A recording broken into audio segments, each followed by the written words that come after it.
The stats really show that 98% of get on a career path and do post-secondary credits before they finish high school, go on to complete it. And yet we underestimate their potential. And sometimes James Clear would say that we don't rise to the level of our goals, we fall to the level of our systems. And sometimes the system is really squishing hidden potential where a kid can have. So what we did was try and blow the top off the lid called grade school.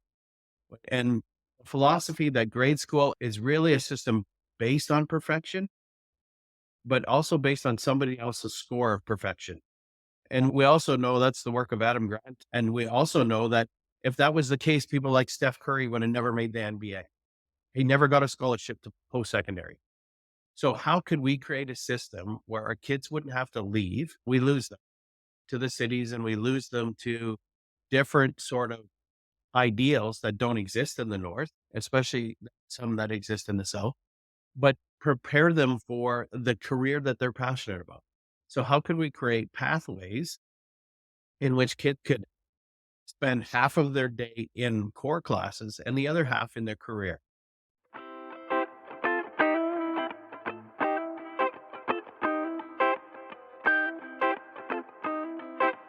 It's amazing how quickly one gets a sense of who someone is in even in a very short phone call. Last week, in fact, I reached out to Mike McMahon, who is the superintendent of Fort Vermilion School Division.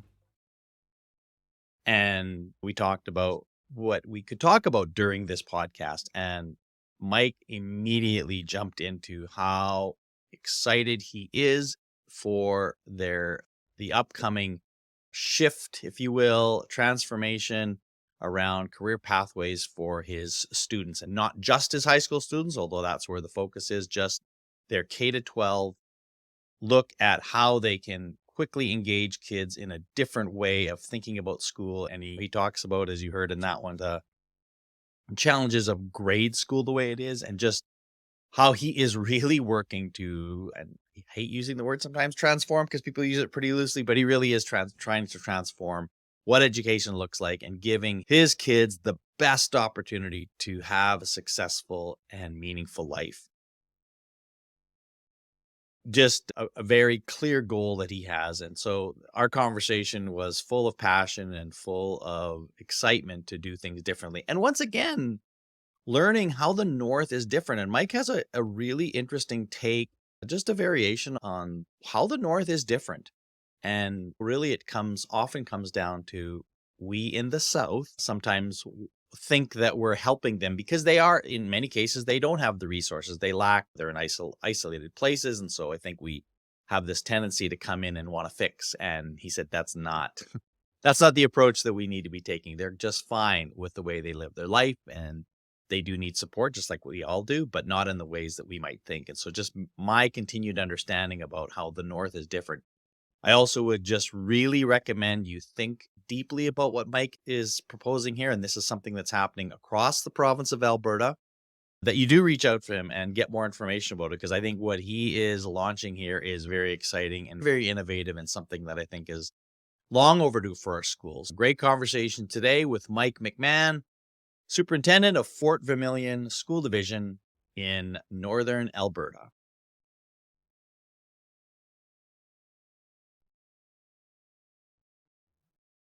So, Mike, why are you dressed like you're dressed? Let's get that out of the way here. It doesn't look like you're much of a superintendent CEO these days. Yeah, I'm actually on holidays, but this is holidays for a superintendent, that you're sitting in your office and really on holidays. But that's the goals of it. The work never seems to stop, even if you do. No, I appreciate you taking your time. I know you're trying to make the most of a little bit of time off, but this is great to talk to you. Mike, listen, I was fortunate to get introduced to you from a mutual colleague, Paul Corrigan, who I think Paul is one of the nicest, neatest guys in Alberta and around Canada. And so I was grateful for him to do that. I know Fort Vermilion, but when you look it up on the map, you go, holy crap, that's farther north than what I had in my head. So how did you get to Fort Vermilion? Let's start there. I grew up in rural Alberta, which is a rarity in the North too, as well, that most people up here are from the East Coast or somewhere else. But I grew up in rural Alberta, in East Central Alberta, a little town called Chauvin, which is Wainwright Provost Lloydminster. So farming and oil. And I became a teacher. And the first job I received was an offer from Fox Lake. So back then, you took what you got. And I spent 5 years in Fox, which is actually a half an hour flight from Fort Vermilion. And so I was coming up here for 2 years and I was getting out, that northern plan. But the reality that 28 years later, I'm still here. So I'm not sure if the 2 years are up yet. And then I moved to the Fort Vermilion School Division after 5 years in a flying community on reserve in Fox Lake, which I really appreciate my time around that. It's been fantastic and really grounded me in terms of understanding the North a little bit too, as well. And they taught me a lot about faith and family and those sort of pieces. And then ever since then, I've just moved through the system in Fort Vermilion School Division as a teacher, a vice principal, a principal, and then 4 or 5 different district office jobs. And then this is my 8th year as a superintendent in Fort Vermilion School Division. We talk about what you've learned living up north, that's faith and family and so forth. Help those of us who are not versed and really understand the north. Like, what is it that we need to understand about the north in general? Maybe beyond the obvious. Obviously, weather and climate plays a big factor, and daylight and so forth. But what do you think people need to know about living in the north, and even as it relates into education as well? I think the biggest thing about living in the North is that you have to create your own happiness. The closest movie theater is 380 kilometers away. And so you get to live together, but you also play together with the people around you. And I think if you're coming to the North, learning is vital. What do you have to learn by coming here rather than, I think a long time ago, it was you were coming to change the world and figure out how the North could be more like the South. We're very unique, but it is a sense of adventure, also has a sense of culture that is so tight knit in terms of it doesn't matter if it's our First Nations culture, our Mennonite culture, or our Filipino culture that is really dominant up here. It really is around family and faith and getting together and having family gatherings and stores closed on Sunday and back to really what it used to be me growing up when somebody passed away, everybody went because everyone should go. And so it allows you to slow down a little bit, but it also allows you such huge opportunities in terms of entrepreneurship or growth or career wise to say, how can we make this better for kids, especially in education? And I know sometimes I think we feel forgotten up here when you are 8 hours from Edmonton, and most people think Edmonton in this province is north. It's actually central. And so that is a perspective, but we're a very unique, hardy group of people, and we like to play outside. We golf, we go on quads, we go on snowmobiles, and we just live life differently, but mostly outside. Your description makes me think about today, people longing for that. Like people Mhm. talking a lot more about, boy, we need to be better at connecting with our neighbors. We need to be better at being outside and getting away from devices. We need to be more reliant on one another. So I find that a really refreshing definition and exploration of the North. And to be honest with you, even though especially through this podcast, I've been able to interview a lot of people from more of those North. So my own ignorance is growing a little bit, but the way you describe that, I don't know, that's really powerful. So I appreciate that perspective of understanding it not as a place that, oh, we can come in and fix you. Right. Right. And I think when we think about the First Nations situation, that was the problem from the very beginning is, oh, here are these people who are living a way that we can help them be better. And they're going, we actually don't want you to do that. We're good. We're good where we are. And in fact, maybe you can learn a little bit from us as well. Yeah, and in my 5 years that I spent in Fox Lake, just phenomenal in teaching me around the things that matter, like death, like the birth, the family unit, and the faith of that life is bigger than yourself. And I learned that over the 5 years. I had a Christian upbringing, so I had some ideas of that, but not to the in-depth degree in which I learned in Fox Lake. And I think that is a fantastic foundation around how to see the North. Even moving into the public system here, it just gives you a foundation of what people really feel, believe. And it is a very cool part to be, a place to be and to learn My grandmother always told me that everybody has something to teach you. Right. And going back when I grew up, everything closed for a funeral. Everything was shut down and everybody went. I Yeah. grew up in that little small town of 300, 400 people, and everybody did. And yet we've seemed to have lost that. And that really comes, Susan Pinkard. I don't know if you know her work, The Village Effect, but she talks about an island just off the coast of Italy, Sardinia, in which people live 20 years longer. And it's the power of human connection that really solves that. And yet we would say we're more connected now than we ever have been. But I believe we're more disconnected now than we ever have been. Just because you got Sure. 1,000 Yeah. people on Facebook doesn't mean they're actually your friends. And if only your life was as good as you personify on Facebook, man, wouldn't all be great people? Sit down and have a conversation. I think we're losing that. So my dad is 92 years old and he still winters in Florida and golfs 100 rounds a year. And he often laments a little bit about the fact that we're not going to have a lot of money to leave you guys. And I'm just living in, and I said, Dad, you invested in people your whole life. That's what you did. And he's just got friends and friends. The research is really actually showing too that even those small connections we have with people are more powerful than even staying in good health. Like it's more, has more of a factor than being healthy and eating well and living well. So there's no question. So that's powerful. I want to shift gears a little bit because in the very short conversation that you and I had last week, you were so excited about providing more opportunities for young people in your school division around career and so forth. Can you just talk a little bit about what's happening in Fort Vermilion that you're just so excited about in terms of opportunities you're going to give young people? Yeah, we're building probably the biggest collegiate in the province centered really around our need.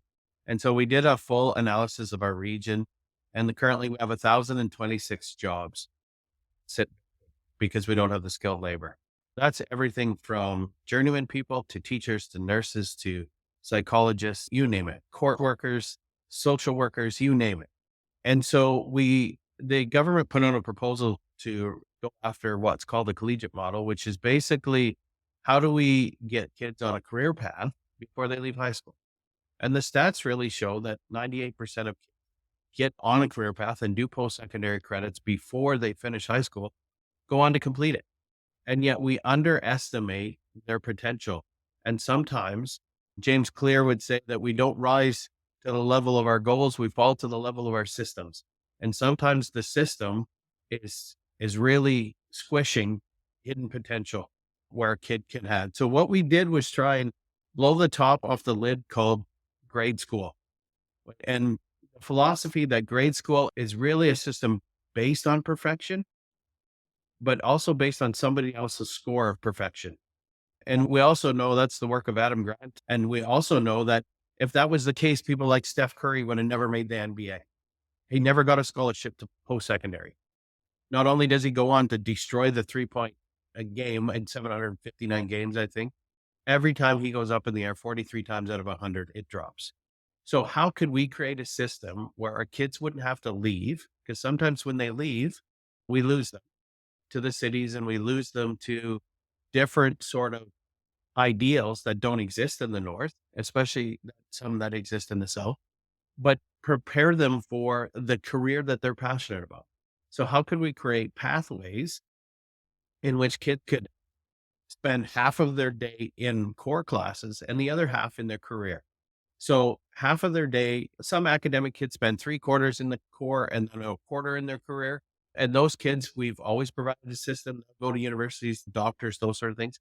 But we still have a, a year of work in post-secondary of optional courses that they don't have to take when they get to university. And it's free for parents. So we came up with basically 12 different academies or pathways that are very broad, but have hundreds of career paths in it. So that kids can move fluidly in between them, probably until they get to about grade 12. And ideally, some kids will pick it in grade 10 and go on to finish it.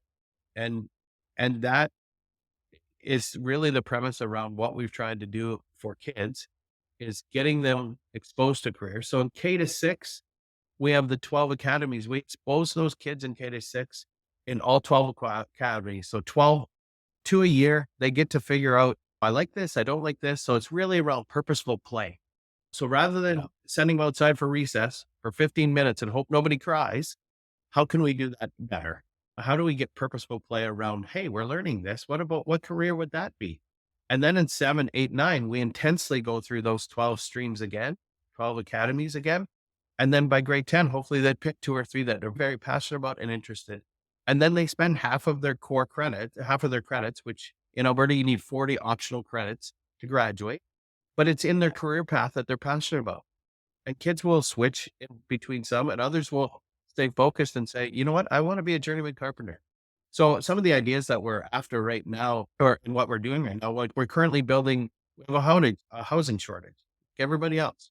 And so we're currently building teacherages with kids, and they can go after their first year journeyman in terms of carpentry, electrical, plumbing. Of course, they have a carpenter there that's doing that. They're learning about solar power. They're going to learn about how does it to make this house, and then we're going to move it to the spot where we actually have land, and then teachers rent them from us. And so we believe in, for lack of a better word, I call it the Disney model: pay yourself before you pay anybody else. Hey, if you can do it in house, why wouldn't you do it?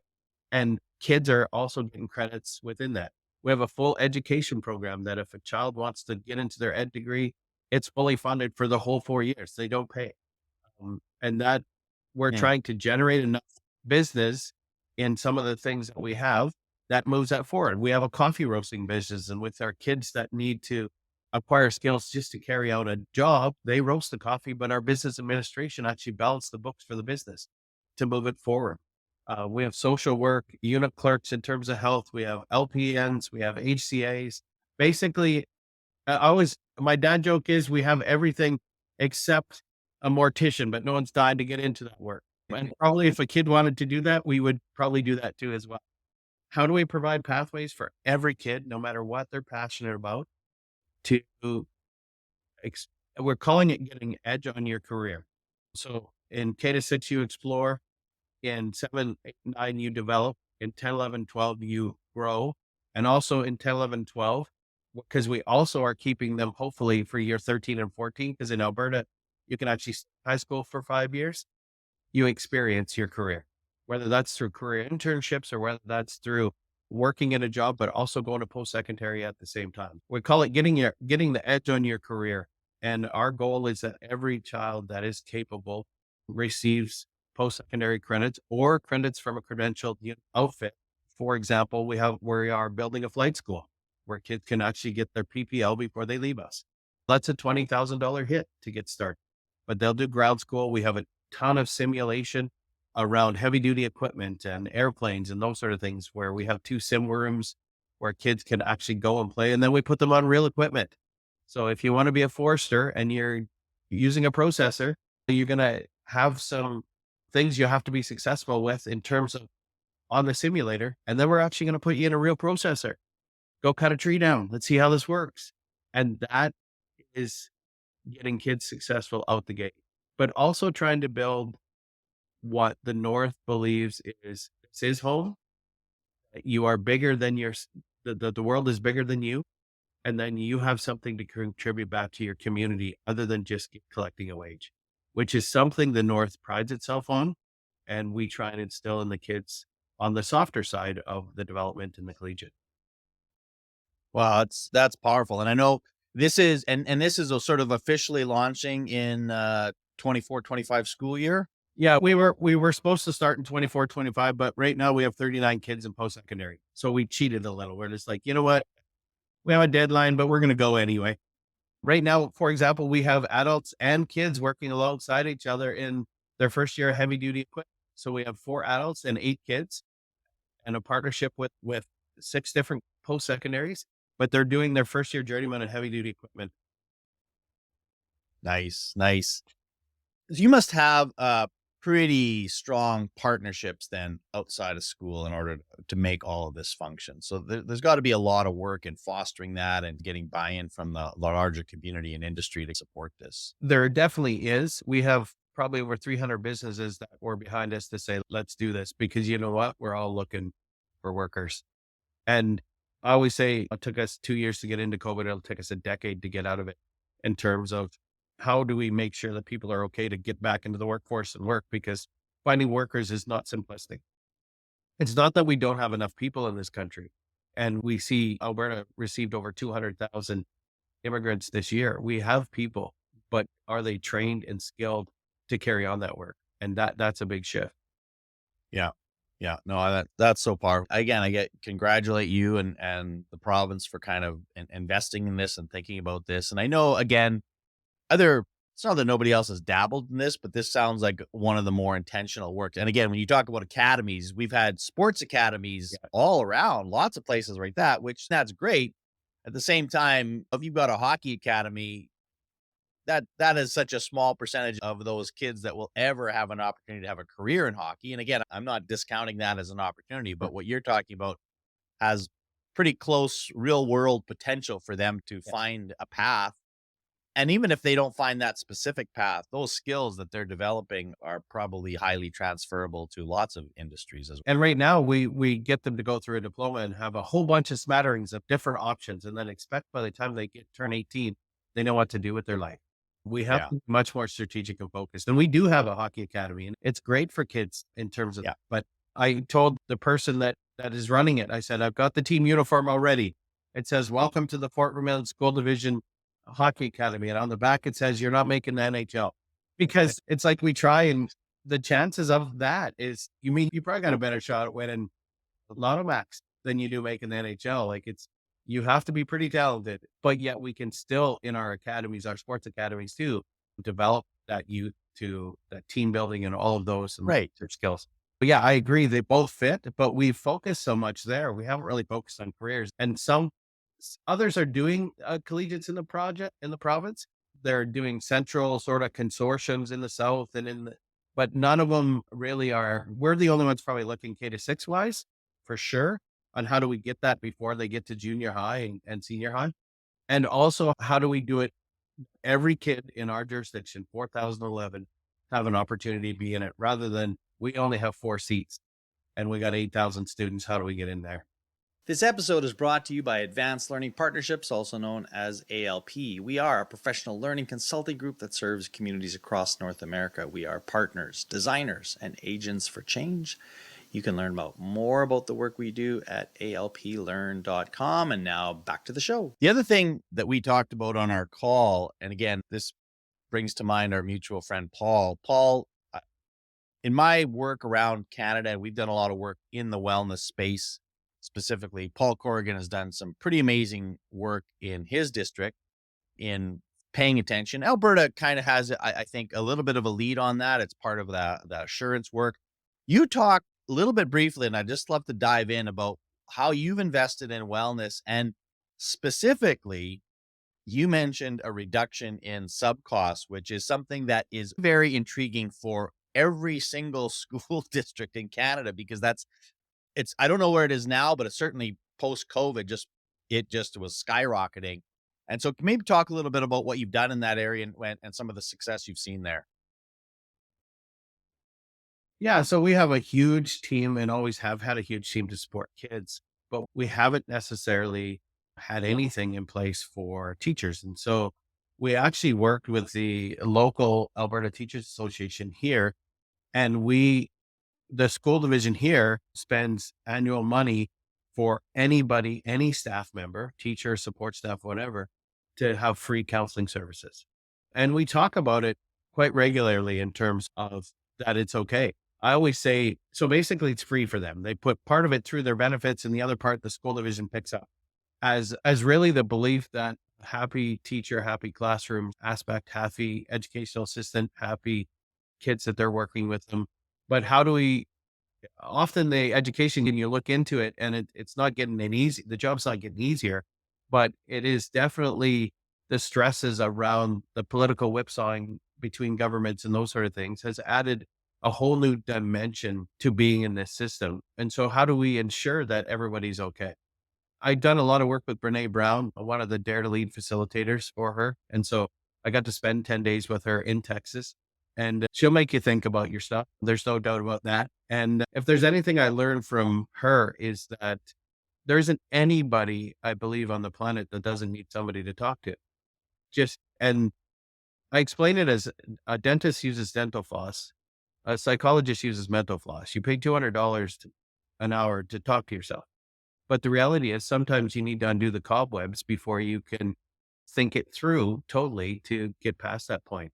And I speak openly about that. My guy's Paul Berg. He's a fantastic guy in Edmonton. I see him once in a while. Just something to go, I'm really stuck here. And how can you talk that through? Because honestly, here's what I believe. If you do not deal with your stuff, if you don't deal with your shit, you'll take it out on somebody you love. And that's not fair to them. And we do it all the time. And so why wouldn't we especially look after the people that deal with a lot of stuff, whether that is trauma from a student or trauma in their past, or whether they're going through a divorce or whether they just lost their mom. The reality is, if we don't, we'll take it out on people we love. And then that also has consequences around what may happen. And how can we support our entire staff, which is over 600 people, so that they don't have to?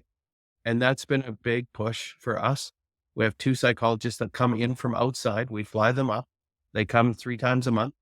They can also do through Zoom off weeks that they're not here, but they also don't necessarily see their therapist in the grocery store, which is okay too. And that's been a game changer for us. And I think that has helped people to stay healthy. It's also helped people to, I've not heard one person going to a workout. You wake up in the morning and go, oh, I got to go to the gym. I don't want to go to the gym. But then after you go there to the gym for an hour, I've not heard one person say, I'm so glad I did. I just regret doing that. Therapists, I think, are the same, whether it's a life coach or a therapist or a pastor or whoever you're going to see, it's the same. It's the anxiety you have walking through that door because you get to talk about hard stuff. But after you leave, I've never heard anyone say, I should have never done that. Like, Right. and so really talking about it is it's a major milestone because everybody talks about it here in our jurisdiction. No one's afraid to say, have you gone seeing Willard? Have you gone seeing Natasha? If those two don't work, Mike will find somebody for you. And I've personally walked a number of people to the door and said, I think it's important that you see someone. Will you come with me? And I said, I can introduce you because the hardest part, I think, sometimes is getting through that door. And I said, after that, it's over. I don't need to know anything about it or anything, but I would like you to introduce you.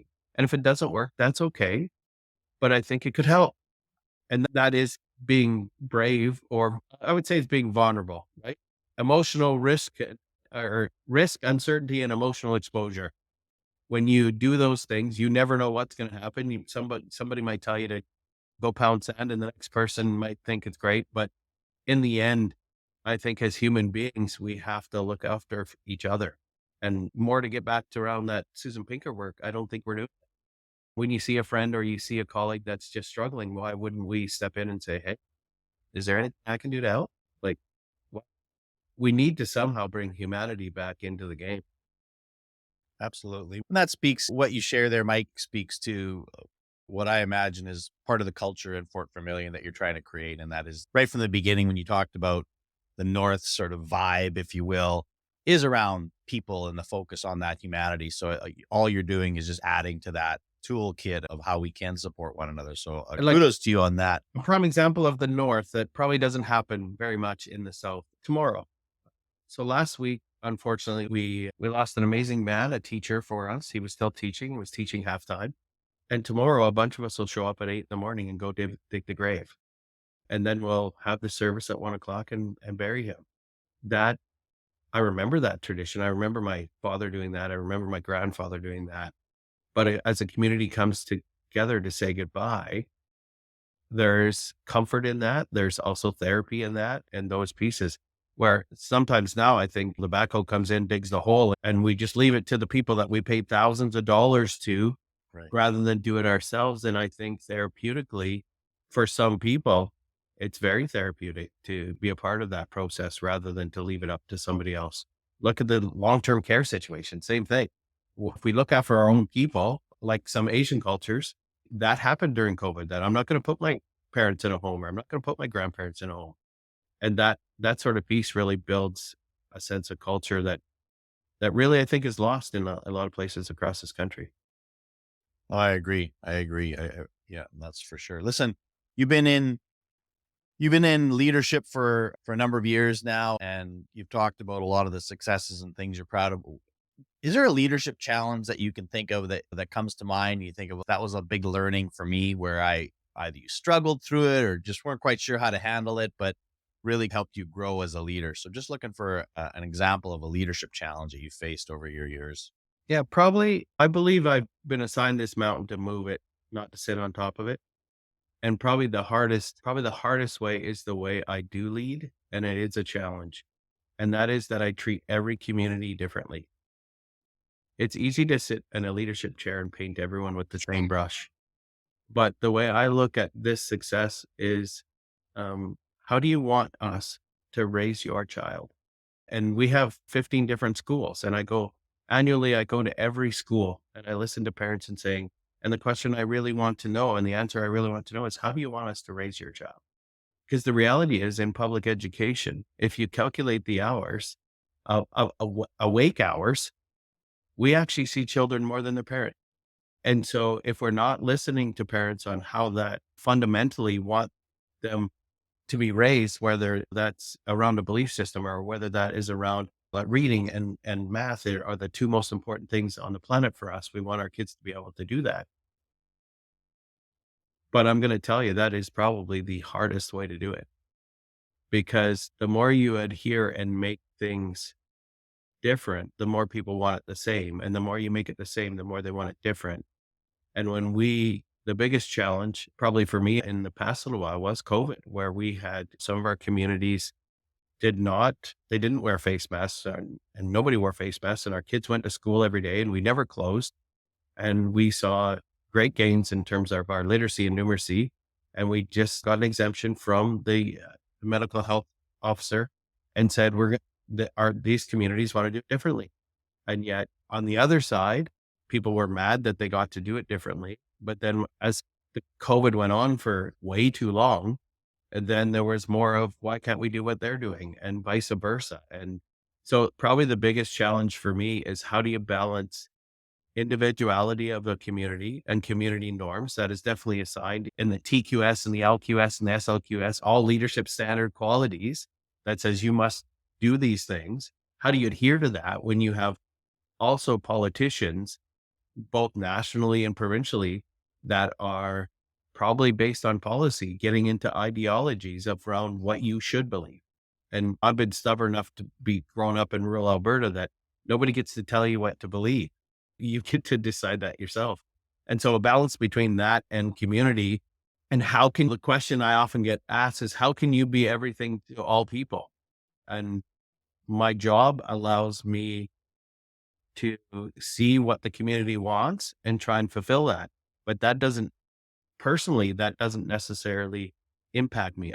There's things that I don't necessarily believe in that I might do in a community, or things that I do believe in that I might do in a community.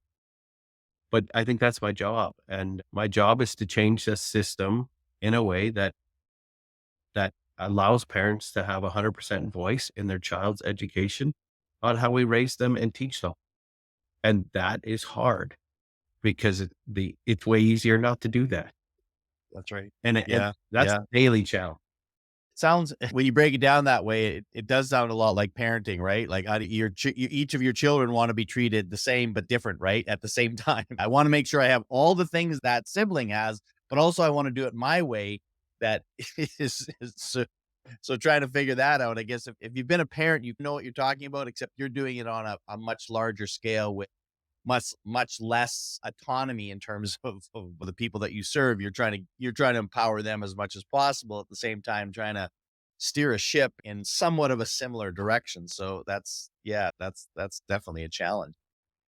You When you think about, and I don't know the specifics of Fort Vermilion in terms of emerging leaders and growing leadership. I know in general in Canada it is a bit of a crisis, that's harder to find young people who want to lead because they are, I think rightly so, thinking about their mental health and being and looking at leadership saying, that's a lot of work that I don't know that I want to take that on. And so I think that seems to be I'm making a very general statement, but I think it's pretty true.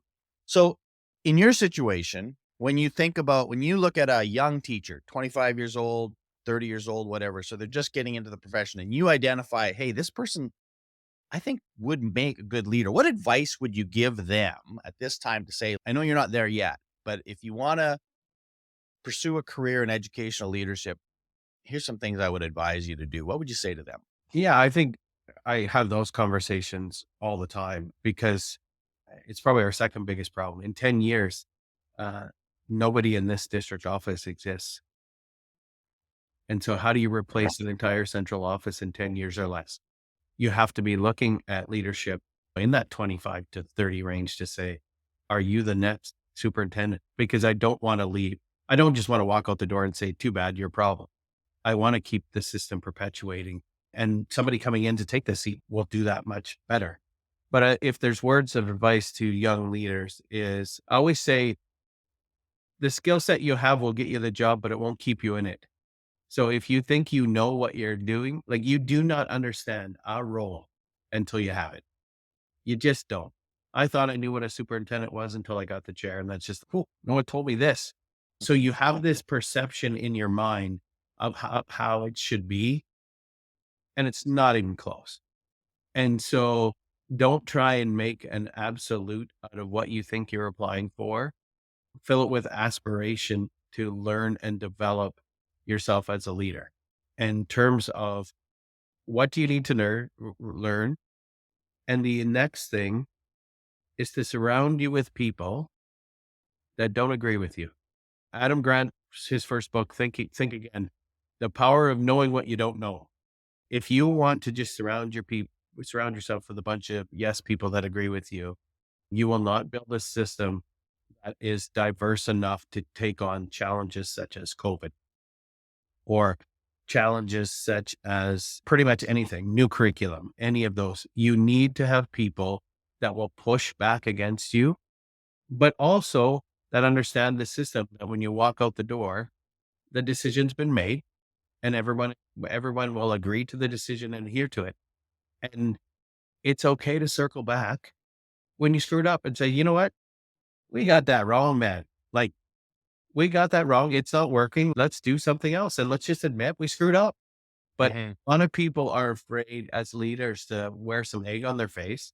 And yet the people underneath you that you're leading not only want it, expect it. Because if you're that confident all the time in saying, this is how we're going to do it, then people don't quit their job. They quit their boss. That's the reality of it. And they will quit you. And in some cases, that's okay because you actually want them to quit. But in other cases, you don't want them to, and you lose good Yeah. people. And so Yeah. those are probably the three things. You don't know what you don't know until you get it. And then it's, oh, and the farther you go, the less about what you think. That's really, That's true. it's like a PhD piled higher and deeper. You know so Yeah. much about such a minute little piece of information that you actually don't know much at all about the topic. You know, this, you got a whole bunch about this much. And lifelong learning in terms of that and moving that forward, I think is vital. Absolutely. All right. This is one of my favorite parts of this show that I've been doing the last, I don't know, 10 or 15 episodes, asking people to name one person that you are grateful for in education. And again, everybody says, oh, I can't just name one. I don't care. You got to name one person today that you are grateful for. And it should be somebody that might listen to this and hear them being acknowledged. So, who's the one person today in education that you are grateful for? Yeah, that's a tough question. Yeah, I'm Um, sure it is. yeah, but honestly, I think what I'm most grateful for and the person I'm most grateful for, I guess it's two, but I would say my parents because they gave me the foundation that people matter and relationship knows no hierarchy. So no matter where you are in the organization in terms of above this one, below that one, relationship knows no hierarchy. And if you're always authentic you don't have to have a good memory.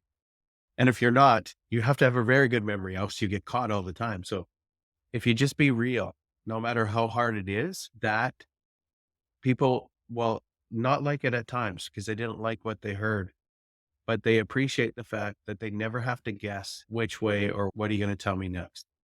If you're always authentic, you don't have to have a good memory. And I think those foundational skills that they give me growing up in the Presbyterian church, baptismal by fire, God fearing religion for sure, but giving those foundations of really about humanity.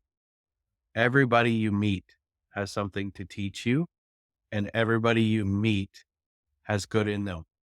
My grandma would say sometimes you have to look really deep, but there is good in everybody.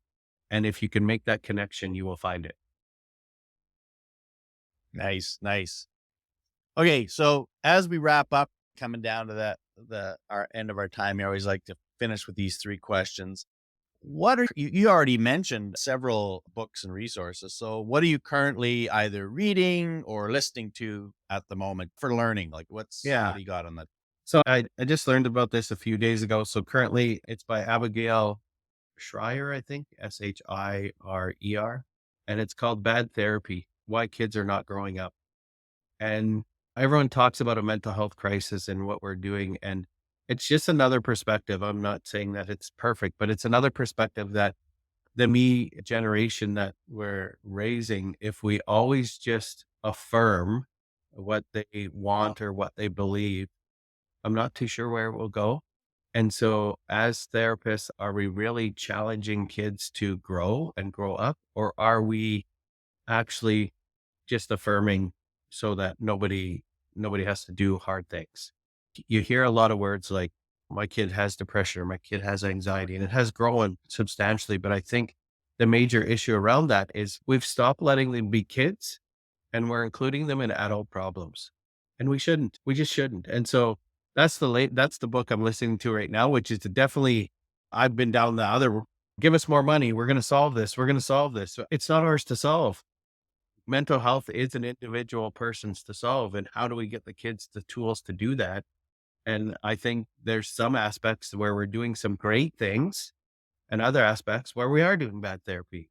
And we need to figure out what is the balance between those two. Of course, Adam Grant is the latest book, Hidden Potential. It basically is designed right around our entire collegiate. And it really is what is the system doing to squish the potential out of it?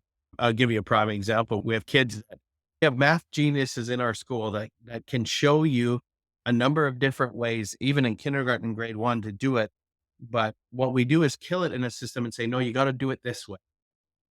Why do we have to do it that way? Why can't we explore it? Why do we have to kill it? They love to color and create and do all that. By the time they get to grade seven, very few kids love to color and create. The system kills that. So what are we doing to squander the potential of every child rather than facilitate their passion to build on that skill set? Not come from a deficit model, but come from a strength-based model to say, this kid already knows how to do this. I'd recommend both of those, both totally different in terms of perspectives, but I often try and read both sides of the story because in the middle, there's truth. You can always just read books you like and align with your views, but that would be Adam Grant's first book, right? The Power of Not Knowing. And if you just surround yourself with people that agree with everything you do, what are you actually learning or thinking? Right. So when you're not working to try to change your mind and change the world, as there's things you are watching that are your guilty pleasures. So when you want to get away from it all and just do a little escape, what kind of fills your bucket there? Yeah, for me, honestly, we bought a TV this year. We haven't had a TV in 16 years. Um, and we still don't turn it on very often. We watched the movie last night and I'm like, that was fun, but we just don't do it. We don't subscribe to anything or anything like that. And so our guilty pleasure really is not buying stuff, but creating memories. So flying to Phoenix with the whole family, including grandbabies and your own kids and the whole bit, and just creating memories rather than stuff. And for me, I love to hunt. I love to shoot guns. I love to golf, those sort of pieces too, as well. But just doing things with families matters. I don't know what the tourism is like in Fort Vermilion? Is tourism a part of what happens in Fort Vermilion, or is it not really? Help me just even Yeah. start my question with that understanding. Yeah, there's lots of people that definitely come through. It's the oldest town in the province. It's where it all began, if you go back far enough. And there's the river here, there's fishing here, those sort of things. But you're not passing through on your way somewhere unless you're on your way to Right. Yellowknife. And so Right. it has to be strategic to do it. We have a lot of beautiful things, like some of the best crops you'll ever see. We probably, in terms of farmland, we have more farmland. I think the only one else that would rival us probably is Norway. Like we're 58 and a half parallel, and agriculture is a prime industry. It doesn't happen in most countries or even in most provinces if you Right. go across this country. But Northern Lights, those Yeah. sort of things, those nature sort of pieces that people will come to see and love. Awesome. Hey, Mike, this was a pleasure to get to know you a little bit, learn a little bit more about what's happening. I think there's some exciting things, and I think there's some things that you've shared here that are going to be very intriguing to others. And that's part of my goal is to introduce all of Canada to all the great leaders we have, and the unique aspects of, in your case, this northern culture, which many of us just don't quite get. We know of it, so I appreciate the time you take to share all the good things, and I wish you well and wish you a good rest of your time away as well. Yeah, you betcha. It's great. And anyone that wants to reach out, feel free. My email's very simple. It's MikeM at FVSD. So Frank Victor Sam David.ab.ca. And we can connect. And I love to share and change the world of education. I hope people take you up on that. So thanks again, Mike. Thank you.